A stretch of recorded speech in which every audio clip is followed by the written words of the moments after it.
J'aurais peut-être dû le citer en premier. Votre éducation. Votre éducation est prioritaire.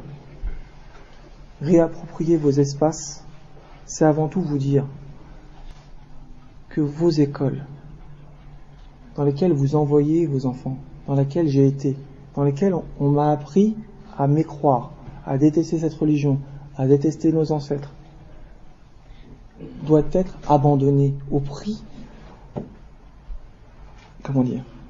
abandonné, et qu'on arrive à nos écoles. C'est-à-dire que clairement ça devienne un objectif principal.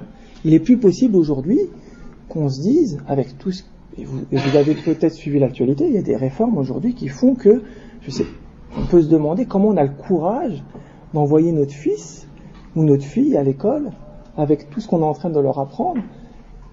Je vous le dis encore une fois, il ne faudra pas être surpris si à 20 ans, ils vous annoncent des nouvelles fracassantes. Parce qu'à l'école, aujourd'hui, c'est ce qu'on lui apprend. Donc, au lieu de pleurer et de dire, oui, s'il vous plaît, changez vos programmes. S'il vous plaît, acceptez ma fille avec le hijab. Maintenant, c'est même plus avec le hijab. Aujourd'hui, il y a des sœurs qui se font virer de l'école parce qu'elles ont une jupe longue. Les écoles doivent devenir une priorité pour nous tous.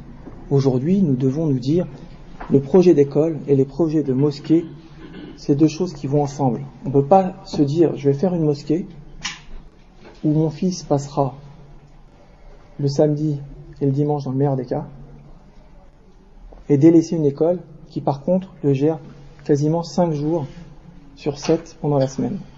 Pourquoi on n'est pas capable aujourd'hui d'aller voir une clinique privée et de dire, voilà, si un jour ma femme accouche, je veux que ça soit vous, madame la médecin, qui l'accueille. Et on vous paiera même plus à la limite. On vous paiera un petit peu plus que les autres. Mais je veux que ça soit vous. Et c'est tout à fait, on va dire, légal. Et c'est ce que font toutes les autres communautés, je vous le rappelle.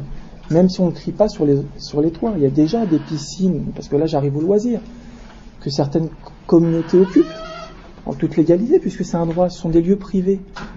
Demain, pourquoi ne pas prévoir des créneaux, puisqu'on parle des sœurs en disant oui, elles font ceci, elles font cela. Mais c'est vrai que aujourd'hui, leur champ de loisirs est restreint finalement. On les laisse entrer nulle part. Et même elles savent qu'il y a certains endroits qui ne sont pas fréquentables. Il faut nous réapproprier aussi nos loisirs pour nos enfants. Et là, je pense à l'éducation. Aujourd'hui, vous savez, pour les plus jeunes, ce que c'est qu'une colo. C'est à nous de faire nos colonies de vacances. C'est à nous de faire nos centres de loisirs. C'est à nous de prévoir des salles de sport pour nos femmes. Et plus aux autres qui mettent à chaque fois des conditions. C'est à nous de nous réapproprier nos vies et nos destins. J'en arrive même à un projet, on va dire, faramineux, mais ça sera vraiment quand une intelligence vivra au niveau de la communauté. Un jour, il faudra penser local. Un jour, il faudra penser communautaire. Un jour, il faudra penser grand. Un jour, il faudra penser même à avoir nos banques. Notre monnaie locale. Dans votre ville, si vous avez une monnaie locale, et c'est fait dans certaines villes de France, et dans certaines villes d'Europe, ils se sont rendus compte que l'euro cassait tout, que l'euro était trop cher, que leurs jeunes ne travaillaient pas. Qu'est-ce qu'ils ont fait? Ils ont mis en place une monnaie locale.